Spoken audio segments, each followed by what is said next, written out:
abduhu wa rasuluh sallallahu alaihi wasallam la nabiyya wa rasula ba'dah amma ba'd. Tsumma qala Allah ta'ala fil Qur'anil Karim na'udzu billahi minasy syaithanir rajim. Bismillahirrahmanirrahim. Fa idza faraghta fansab wa ila rabbika farghab. Surah Al-Insyirah surat ke-94 ayat 7 dan ayat 8. Bersyukur kita pada Allah, alhamdulillah malam ini Allah masih memberikan kita kekuatan iman. Alhamdulillah kita masih mampu dan mau untuk hadir ke masjid guna menunaikan ibadah maghrib berjamaah sekaligus hadir di kajian ilmu yang insyaallah selalu diberkahi Allah dan selalu didoakan para malaikat Allah. Salawat dan salam kita doakan kepada Allah semoga selalu dilimpahkan buat junjungan kita Habibullah Muhammad sallallahu alaihi wasallam. Allahumma salli ala sayyidina Muhammad wa ala ali sayyidina Muhammad. Ibu bapak sudah jemaah pada maghrib rahimakumullah. Alhamdulillah malam ini kita kutip dua ayat di dalam surah Al-Insyirah. Itu surat yang ke-94. Di ayat 7 dan ayat 8 Allah jelaskan fa idza faraghta fansab. Apabila kalian telah selesai dalam suatu urusan, kata Allah, maka lanjutkanlah kepada urusan berikutnya. Ya alhamdulillah, kemarin kita telah selesai berpuasa wajib 1 bulan Ramadan. Maka jangan cepat berpuas diri dan merasa kita telah menang saja dulu ibu bapak. Tapi kata Allah lanjutkan dengan puasa-puasa berikutnya. Nah yang terdekat saat ini yang mesti kita lanjutkan setelah Ramadan itu adalah puasa sunnah 6 hari di bulan Syawal. Nah alhamdulillah sampai malam kini kita baru memasuki hari ke-20. Tadi siang masih hari ke-9 balik Syawal, maghrib kolah masuk hari ke-20. Insyaallah masih ada sekitar 10 atau 9 hari lagi untuk kita menyelesaikan puasa sunnah 6 hari di bulan Syawal.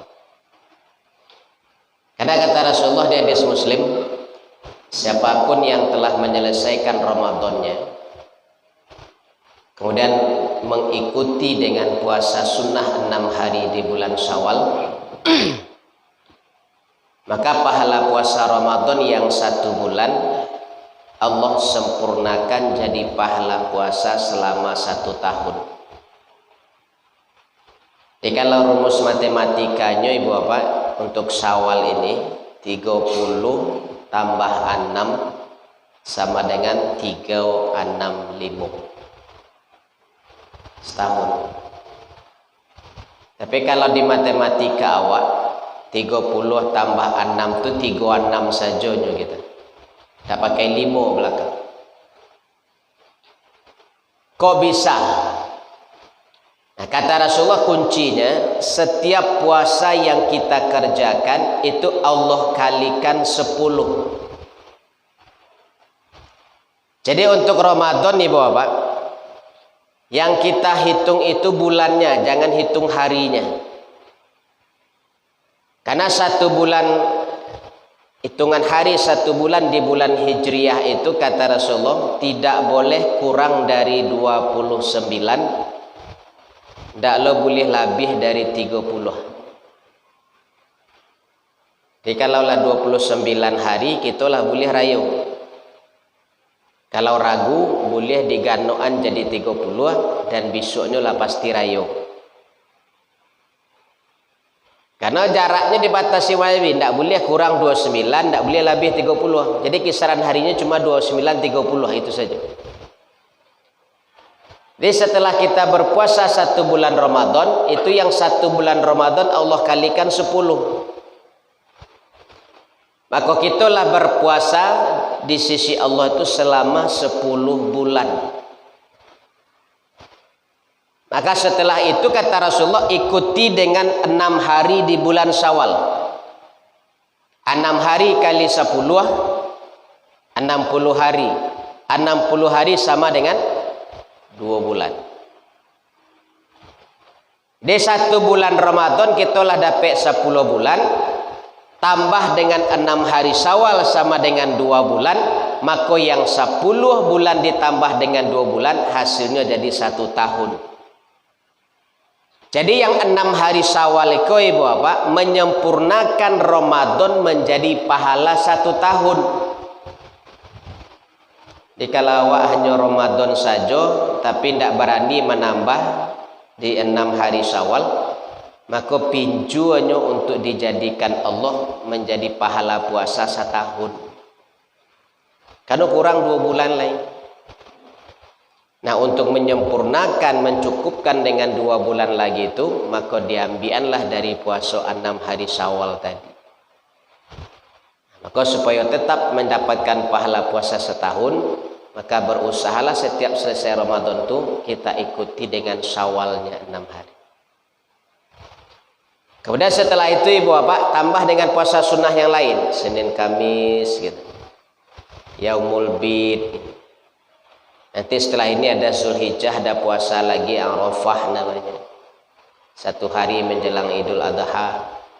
Setelah Zulhijjah nanti ada Muharram, ada lagi puasa Asyura di tanggal 10-nya. Jadi kalau bisa selesai urusan Syawal, nanti kita lanjutkan dengan setelah Syawal itu dengan puasa-puasa sunnah yang lain.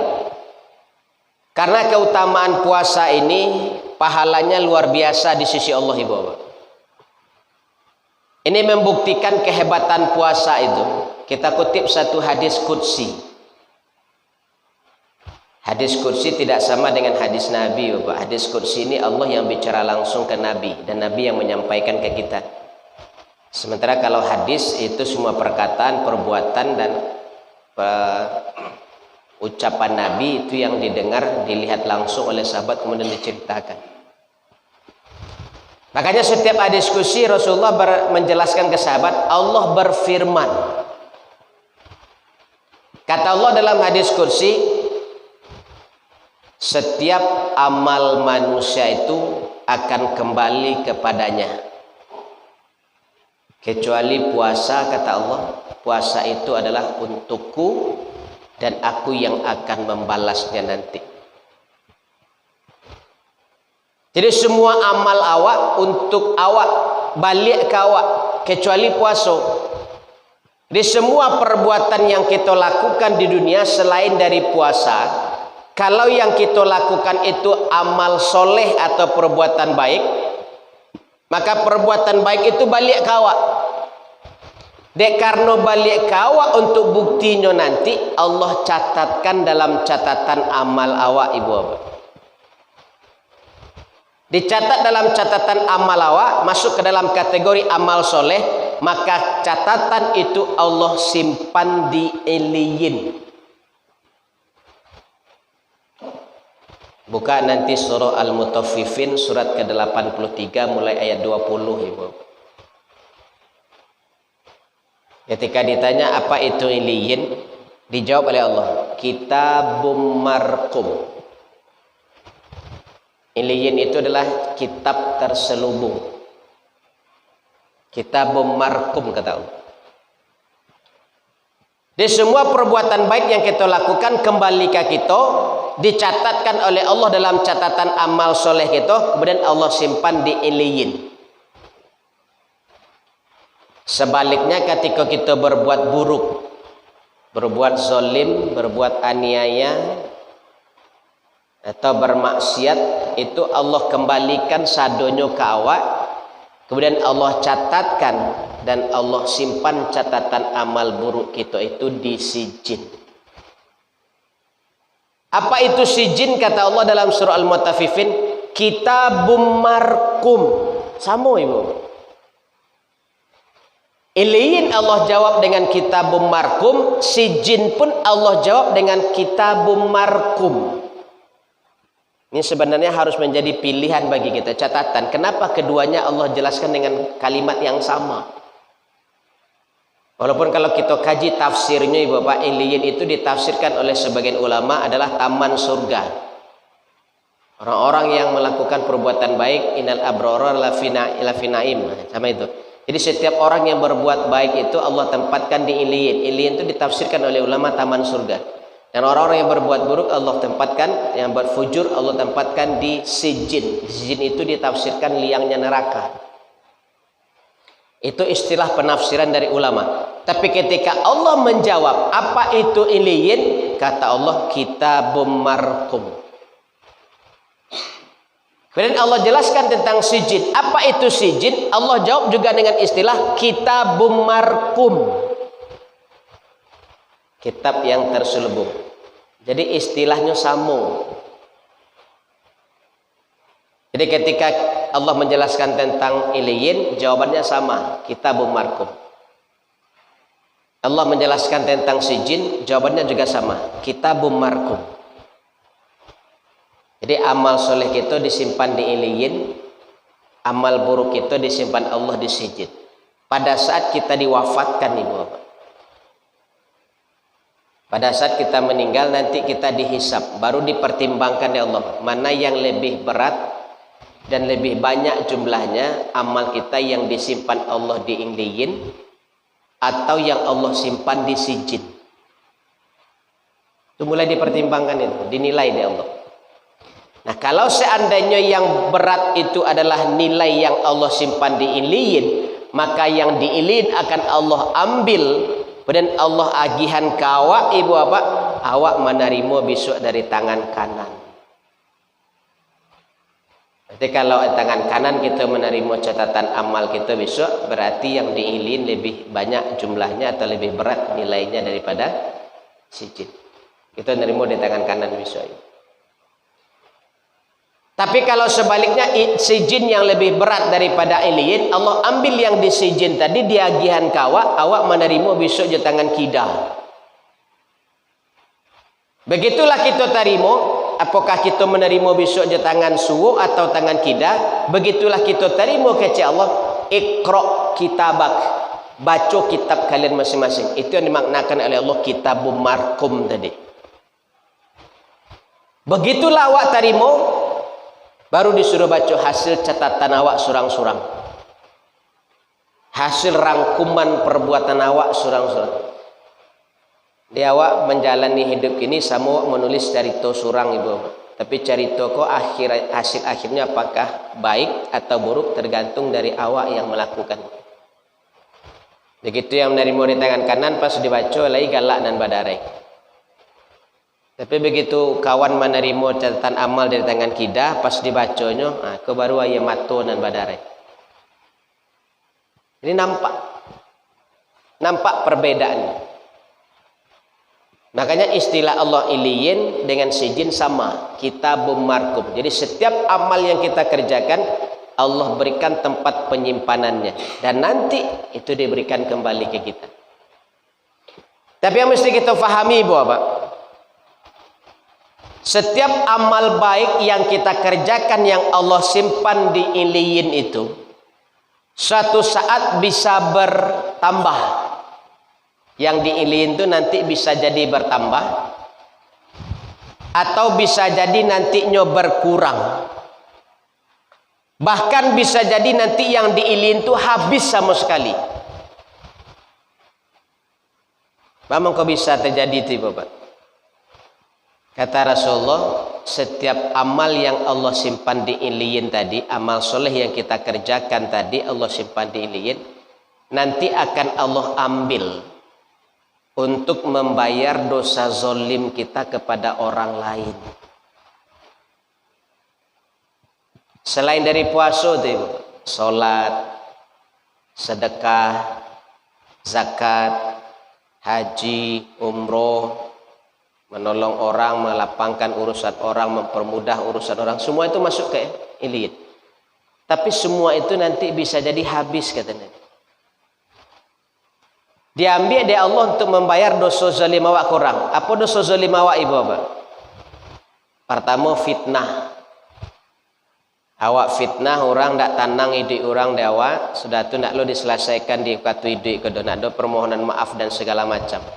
Nanti di akhirat dituntut di orang fitnah awak tadi. Kemudian Allah buktikan dan terbukti, Allah ambil amal soleh kita yang diiliin, Allah agian ke orang yang kita fitnah. Selesai urusan dengan yang difitnah. Tapi amal kita yang diiliin berkurang. Karena diambil. Apa lagi ibu apa? Ghibah. Ghibah kau hafal sedang, tahu sedang. Karena bisa jadi kau kadang-kadang pakaian sehari-hari awak kadang malah tanpa sadar. Kacau bana mulut itu tidak bisa dikontrol, tidak bisa direm untuk memakai cenderung.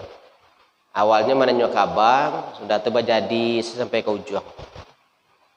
Ghibah paling banyak dosa awak bisa itu. Tidak lo diselesaikan dengan maaf dong. Tidak lo minta maaf dong. Tidak lo saling permintaan maaf. Dituntut nanti di akhirat diambil amal awak yang diiliin, diagian ke orang yang kita gibahi. Bakurang juga balik yang diiliin. Apa lagi bapak? Namimah, adu domba, dipantu-antuan orang badun sana, pantu-antuan orang bertetangga, dipantu-antuan orang berkeluarga, sehingga nak ada orang yang selesai hidupnya ada pacah-pacah orang dapat. Diambil amal soleh kita diiliin, diagian ke orang yang kita adu domba. Bakurang juga balik kita. Apa lagi bapak? Bautang tak dibayi-bayi ya. Orang lupa awak diam, orang anak awak diam loh gitu. Padahal awak tahu awak berhutang, tapi nak pernah ada keinginan untuk bayar. Nanti di akhirat diambil amal soleh kita yang diilin dibayar kau hutang awak yang kau orang itu. Berkurangnya baru ibu. Alai, mahino, mencaci maki, mencimeh, merandahan orang, bagi malu orang, menganiaya orang, bahkan membunuh sekalipun kata Nabi.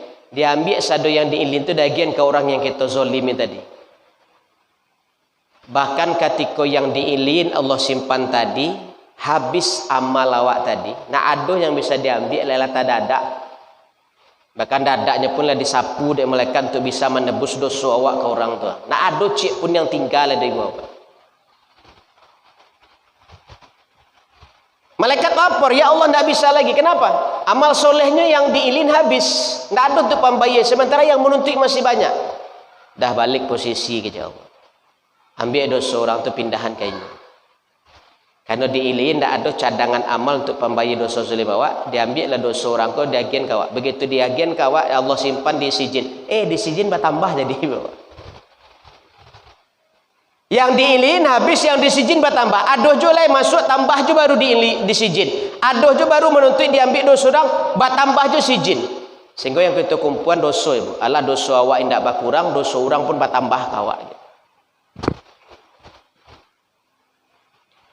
Apa kata malaikat? Sudah kau lihat catatanmu, sudah kau lihat hasil timbangan amalmu, dan yang engkau miliki cuma hanya dosa, tidak ada amal solehmu saat ini kan? Dan engkau sudah tercatat sebagai ahli neraka. Tapi pada saat kita akan dilemparkan malaikat ke dalam neraka, apa kata Allah? Tunggu kata Allah.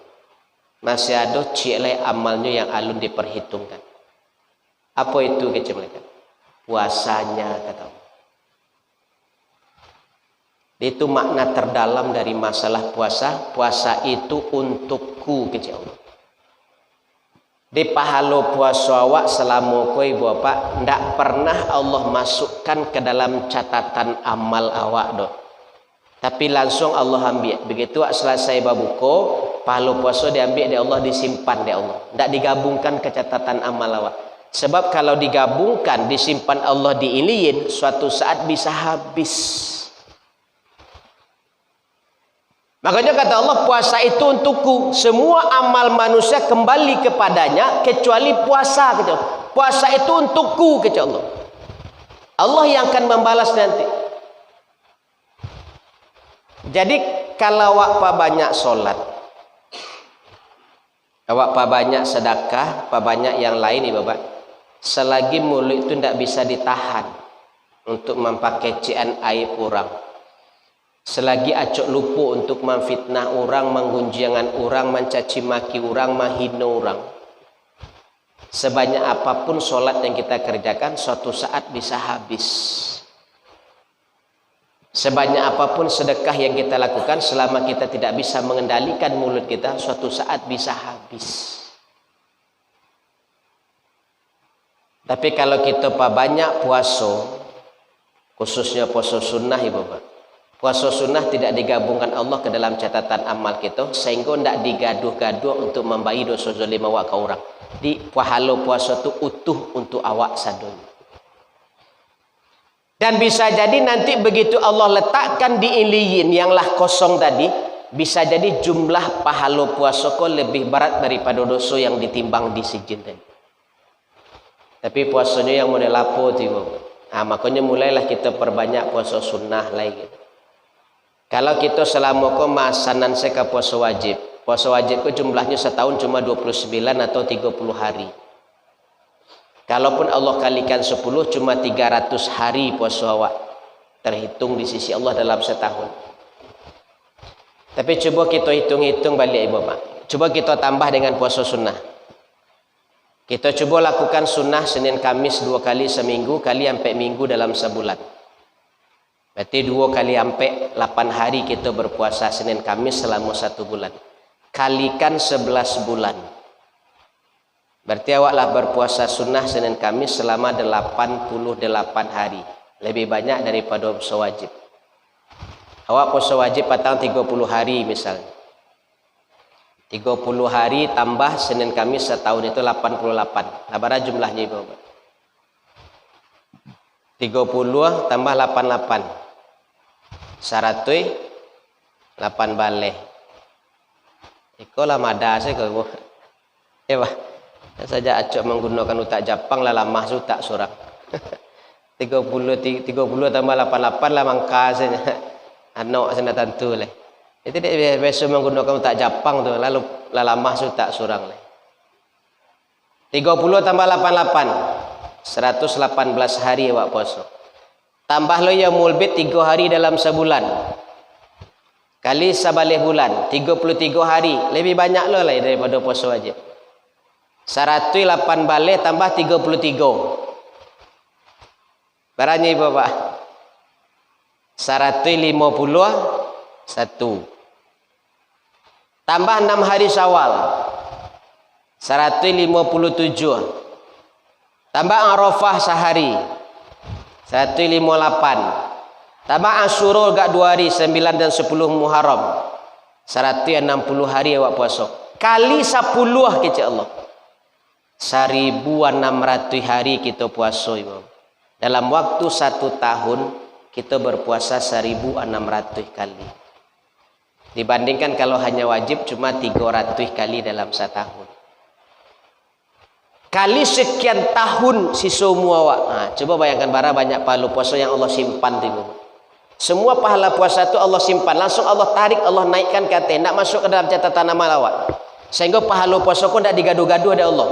Solat diganggu, diambil nanti. Zakat diambil nanti. Sedekah diambil nanti. Haji umroh diambil nanti untuk membayar dosa zalim. Tapi puasa tidak. Karena puasa itu untukku kecil Allah. Itu hebatnya puasa Ibu Pak. Jadi kalau kita faham, intinya model itu lah Ibu. Tapi jangan salah menafsirkan lah Ibu apa viral lah Ibu Pak. Selagi mulut tidak bisa dikunci, selagi awak acok lupa, selagi awak acok tidak sadar memakai cian aib orang, maka mulailah kita perbanyak puasa sunnah untuk mengimbangi nanti kalau amal soleh awak habis diambil untuk membayar dosa zalim awak dari mulut tadi. Tapi jangan salah tangkuk lah ke Bapak. Kata Ustaz Islami lah boleh bergunjing sebanyak puasa sunnah karena yang Bapak. Ikau akan mengimbangi saja supaya jangan sampai nanti habis tandeh amal awak. Sementara puasa ndak lo ada do wajib ke wajib sunnah ndak lo ada do. 30 ke 30 yo ke 30 ke 29. Puasa patang berapa puasa awak siko Ibu? 29 30 ah. 30 ah. Anak ke berang aja Pak Yakut kawak dah. Patuh ke pemerintah dah cuma muadiah je diikuti. Di antara Muhammadiyah dengan pemerintah tidak salah deh Bapak. Tidak ada yang salah. Kapanpun kita mulai puasa tidak ada yang salah. Kan bahasa Allah cantik di situ Ibu. Al-Baqarah 185 buka-buka. Faman syahida minkum syahra falyasumhu, kata Allah. Siapapun di antara sebahagian, maka Allah pakai kata minkum di situ. Minkum itu artinya sebahagian. Sebagian kamu. Apabila sebahagian dari kalian sudah nampak bulan, kata Allah, maka yang nampak bulan tadi wajib puasa. Jadi yang wajib puasa itu yang lah nampak bulan. Kalau yang alun, ya alun. Makanya tanggal 1 April patang di waktu maghrib masuk hari Jumat itu di 99 titik tempat yang sudah dipasangi oleh Muhammadiyah itu sudah menunjukkan derajat itu di 4 derajat hilal. Berarti lah pasti masuk. Karena 2 derajat setelah dikatakan sah. Akinilah dia sampai, jadi nak mungkin diundur lah. Makanya kecek Muhammadiyah kami lah nampak bulan karena hilal ada sampai derajat, maka hari Sabtu kami puasa. Kecek pemerintah malam itu alun nampak bulan, maka puasa diundur hari Minggu. Dia apakah salah keduanya? Tidak. Karena dia Muhammadiyah lah nampak bulan, makanya Muhammadiyah dan pengikutnya wajib puasa. Karena pemerintah alun nampak bulan, makanya pemerintah alun wajib puasa di hari Sabtu itu. Makanya hari Minggunya pasti wajib puasa. Karena lah 30 Sa'ban. Jadi tidak ada yang salah. Abah alu kok satariyah Ibu Bapak? Satariyah apa Mbak? Tarekat satariyah. Itu puasanya lambek 2 hari dari awak. Awak mulai puasa tanggal 2, mereka puasa tanggal lambek. Terlambeknya 2 hari. Mbak kok bisa? Ini memahami ayat tadi. Kata Allah, faman syahida minkum syahra. Kalau kalianlah nampak bulan, baru puasa. Ini yang dicarinya ya mana bulan, Pak. Lah naik bulan tu tinggi tu, tu baru bulan. Makanya terlambeknya 2 hari jawab. Ni carinya dah hilal dah bulan. Karena bahasa Allah bulan. Faman syahida minkum syahra. Apabila sebahagian kalianlah mencari bulan, kata Allah. Dah hilal dah caknya. Bulan, makanya tunggunya bulan kau naik ni, Bapak. Lah naik lah nampak sekarek seperampek bulan tu, tu baru bulan tu cik. Makanya telah ambek 2 hari. Apakahnya salah? Indah. Karena ketika lah nampak bulannya baru mulai puasa. Tapi resikonya harus terlambek lo rayo 2 hari dari awak. Yang salah tu lah terlambek 2 hari puasa rayo sama lo jawab. Itu salahnya tu. Karena kurang hitungannya 29. Aba alun Naksabandiyah Ibu Bapak. Naksabandiyah tu dulu dari awak 2 hari. Awak mulai puasa tanggal 2. Ainyo puasa tanggal 31 Ibu Bapak. Naksabandiyah. Apakahnya salah? Tidak. Rumusnya Naksabandiyah ke kalau nak salah sabaleh tambah 5. Ke rumus menghitung kapan Ramadan itu 1 Ramadan itu kalau di Naksabandiyah sabaleh tambah 5. Kenapa 11 tambah 5 ya Bapak?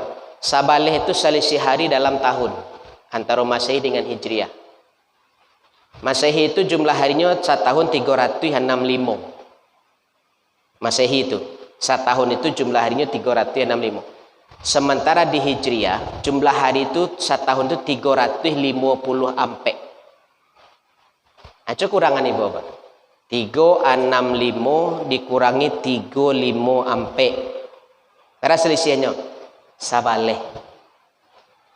Jadi antara Hijriah dengan Masehi berselisih sabaleh hari. Makanya Ramadan awak setiap tahun tu maju sabaleh hari Ibu Bapak. Maju sabaleh hari. Tahun 2020 bila mulai puasa Ibu Bapak? Natakan ada, iko puasa bersejarah seharusnya iko nak boleh lupa tu. Tahun 2020 tu wak mulai puasa tanggal 24 April. Iko puasa bersejarah. Karena sekali tu puasa awak yang dikurangnya. Tak boleh ke surau ke masjid Pak. Padahal kata Nabi setiap Ramadan masuk setan-setan dikurang. Kini puasa sekali tu awak yang dikurang Ibu. Dia anan sebenarnya kau. Itu sejarah mana tu? Jangan lupa ni tu Bu. 24 April mulai puasa di tahun 2020. Awak sadonya sampai 24 Mei Rayo itu kan kurang sadonya tu. Ada yang ke surau, tak boleh ke surau doh. Ada yang bagak-bagak nekat-nekat. Datang juga ba-2, ba-3, ba-5 sampai 10 orang. Tiba babinsa tu ke masyarakat. Ngapa soalnya jadi dilarang sih. Main kucing-kucingan ni bapak. Sudah azan dimatikan mic-nya salat Isya, sudah tu dimatikan lampu salat tarawihnya lah. Karena dikurang tadi. Makanya jangan lupakan sejarah dia buat. Tahun 2020 sekali itu puasa awak yang dikurang di rumahnya. 2021 bila mulai puasa? 3 balih April. Dari 24 ke 3 balih barang majunya bapak. Sabalih hari. 2022 tanggal 2 maju lo lihat sabalih hari lain. Nah kira-kira untuk 2023 bisa nak? Dihitung? Ya bisa. Majukan sabalih hari lain. Bila jatuhnya untuk 2023 bapak? Dari tanggal 2 maju sabalih hari. Sekitar tanggal 23. Tanggal 23 Maret nanti kita mulai puasa Ramadan. Nah tanggal 23 Maret itu hari apa? Nah harinya baru tambahkan 5 dari hari puasa patang. Awak puasa patang tanggal 2 hari apa ya bapak? Sabtu. Nah untuk tanggal 23 Maret tahun 2023 tambahkan 5 hari lagi kamu ko.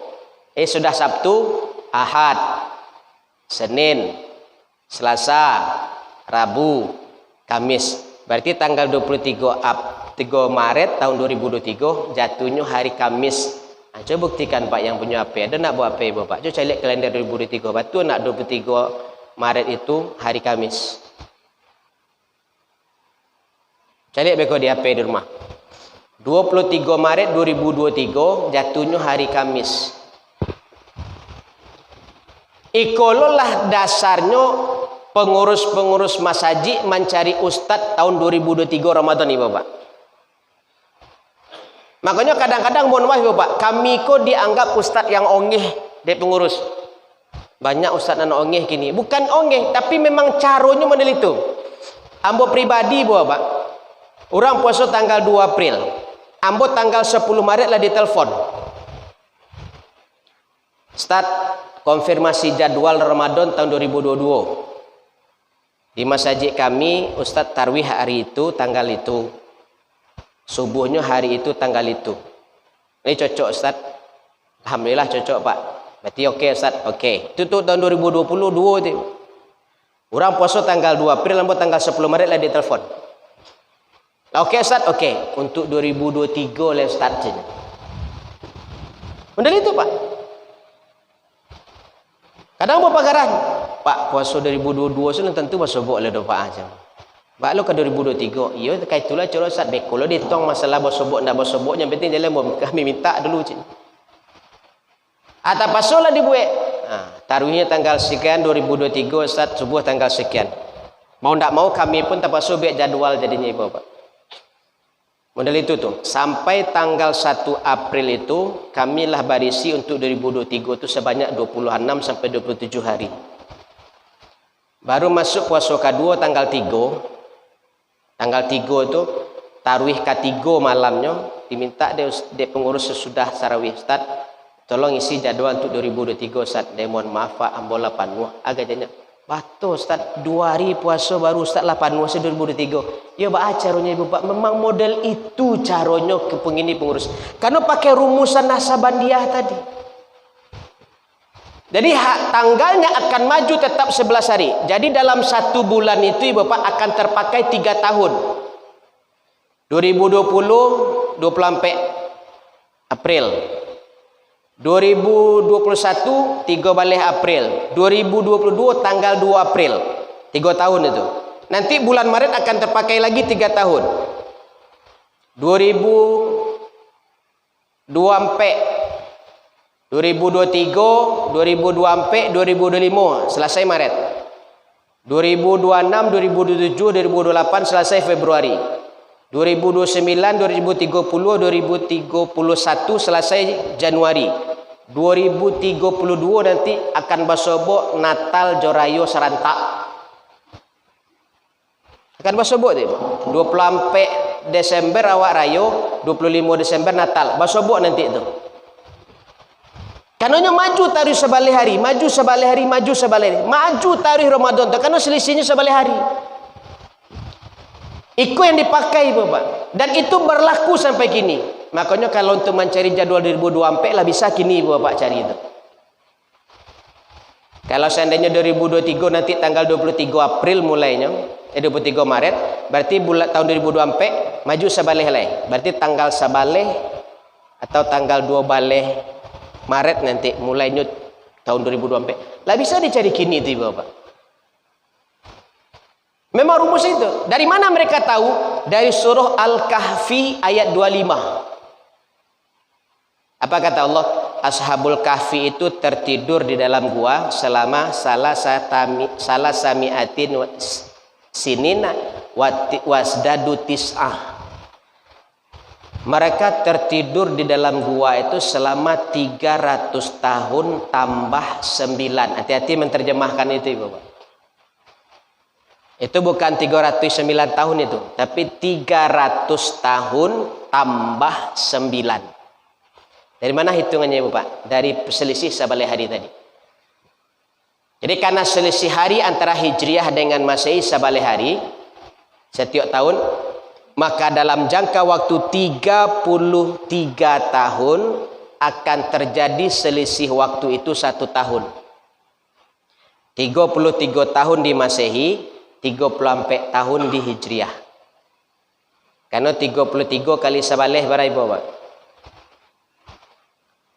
363. Iya Bapak. Lama ada Ustaz.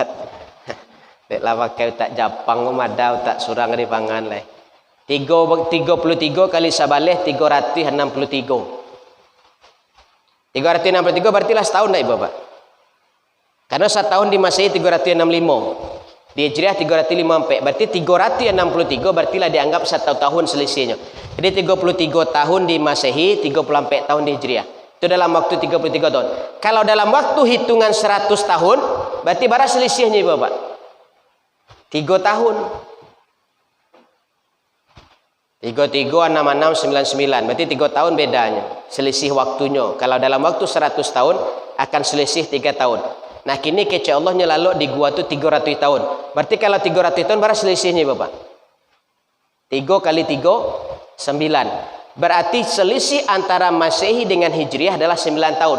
Makanya Allah tulis di situ, mereka tertidur di dalam gua itu 300 tahun tambah 9. Nah 9 itu boleh ditafsirkan 9 tahun lagi. Jadi kalau orang menterjemahkan dari sisi tahun Masehi, maka mereka tertidur di dalam gua itu 300 tahun. Tapi kalau mereka menterjemahkan dari sisi tahun Hijriah, maka mereka dikatakan tertidur dalam gua itu selama 309 tahun.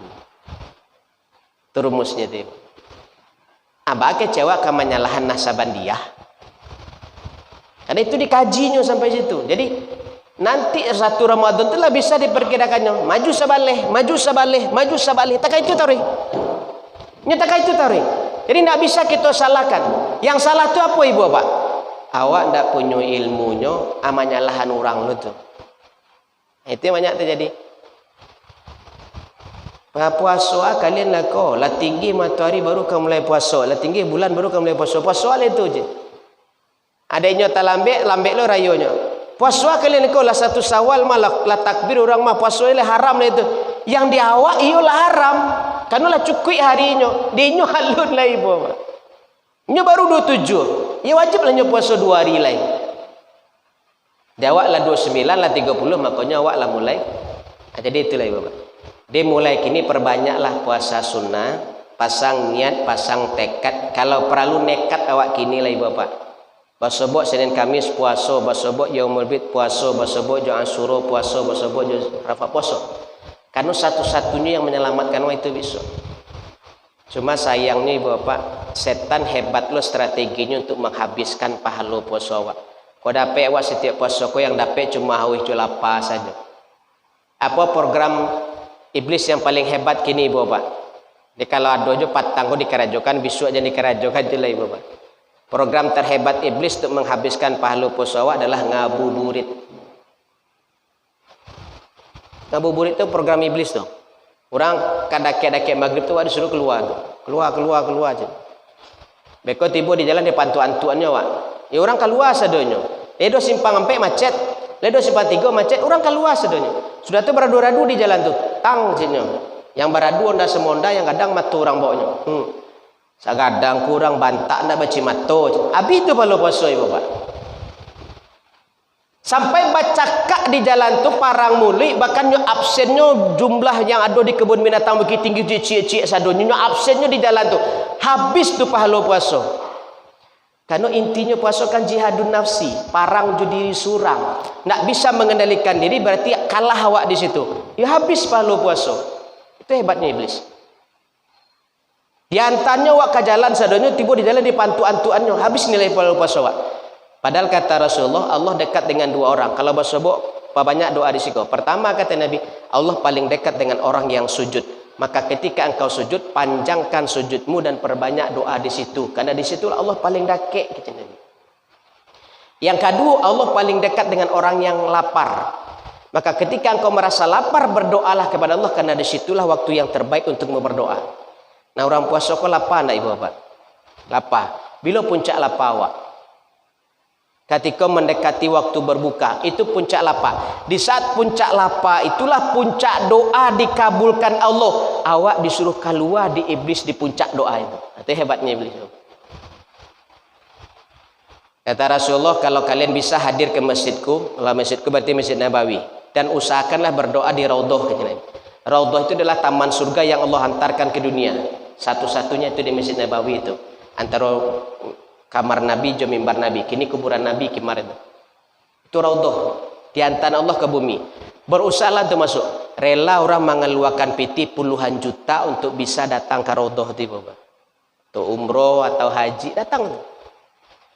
Nah, bagi kalian yang tidak memiliki kemampuan sama sekali kata Rasulullah, Allah akan kirimkan raudhah itu kepadamu kata Nabi.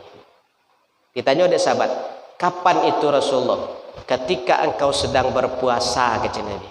Baik puasa wajib ataupun puasa sunnah, 1 jam mendekati engkau berbuka, itu Allah antarkan raudhah kepadamu. Allah kirimkan raudhah ke rumahmu. Bila waktunya tiba Pak. Kalau awak buka 6:30.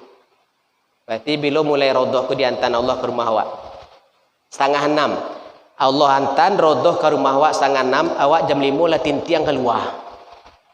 Lah hebat iblis ibu. Hebat mana program iblis.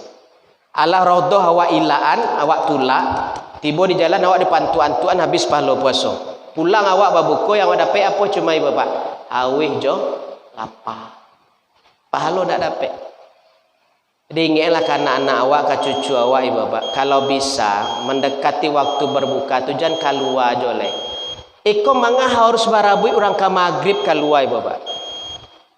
Orang ke maghrib barabui keluar sedanya. Apa yang dicarinya di luar tu ibu bapak? Onde-onde nyo. Lapek bugi nyo. Ini gara-gara mencari onde-onde habis pahala puasa coba bayangkan ibu bapak. Pada jam 2, jam 3 tu alah keluar orang jual onde mah.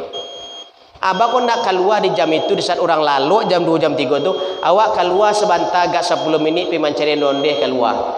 Sudah tu pulang walai. Istirahat awak menjelang asar. Asar kau ke masjid. Sudah tu mandi tunggu berbuka leh. Berdoa awak. Mangga harus menjelang ke maghrib lu mencari onde gitu. Itu hebatnya iblis. Di saat puncak doa Allah turunkan ke situ, taman surga Allah kirimkan ke rumah awak malah pai kabur. Keluar awak dari rumah. Nah, itu ngabuburit tadi Bapak, kabur menjelang maghrib. Nah, itu tuh. Nah, bahasanya dikerenkan stek, ngabuburit, ngabur-ngaburin keluar sabalun maghrib. Itu. Alah raudhah awak tulak, palo puasa awak habis loh. Itu hebatnya habis. Ditahanlah diri ibu bapak, jangan sampai ngabur-ngabur coba mulai mendekati waktu maghrib tu kalau bisa kan sajam seper waktunya tu bapak, sajam waktu. Kalau ndak taluk sajam berdoa, coba agak setengah jam, kalau ndak jo seperampe jam, kalau ndak jo 2 minit menjelang azan maghrib, 2 minit menjelang berbuka, ambillah kesempatan untuk berdoa gitu. Itu waktunya raudhah. Puncak dari segala doa dikabulkan Allah. 2 minit menjelang berbuka jadinya Bapak. Nak bisa sajam adalah 2 minit. Iko dari ketek dulu sampai kini doa yang awak baca, yang awak hafal cieknya Allahumma lakasumtu. Ndak ada tambahannya dok. Tambahlah besok lagi Bapak. Allahumma lakasumtu, Allahumma lakasumtu. Saya coba tambah doa yang lain gitu ah. Kecil Allah nak ada doa yang lain dipelajari ko kaiko doa setiap berbuka je lah. Pada Allah tagi waktu sajam untuk mengumpul doa tu, bacalah di situ. Allah malah kasum tujuh nanti kanan. Ya Pak. Jadi besok kalau ibu bapak puasa Senin Kamis, puasa Yaumul Bid, 5 minit menjelang berbuka tu banyaklah doa lain gitu. Beko terakhir Allah malah kasum tulah kepasti situnya gitu. Nah, tapi tambahlah sabalun Allah malkasub tujuh doa yang lain supaya dikabulkan Allah apa hajat yang masih lun dape, apa hajat yang tertunda, apa keinginan yang lun dape, mintalah di saat Allah kirimkan raudhah ke rumah awak ketika puasa tu, dan di situ puncak segala doa Allah kabulkan. Minta sabalun Allah malkasub tua baca gitu. Baik ibu bapaknya sekedar mengingatkan, mudah-mudahan kedepannya kita lebih arif dan lebih bijak dalam mensikapi setiap kesempatan yang Allah berikan ketika sedang berpuasa, dan untuk mengimbangi dosa zolim kita kepada orang lain supaya amal kita tidak habis untuk membayar dosa zolim, maka imbangilah dengan memperbanyak puasa sunnah. Mudah-mudahan semakin banyaknya kita berpuasa, ini yang akan menyelamatkan kita nanti di akhirat ketika hisab kita sangat menakutkan terhadap dosa-dosa zolim kita kepada orang lain. Mudah-mudahan ada manfaatnya. Billahi taufiq wal hidayah. Assalamualaikum warahmatullahi wabarakatuh.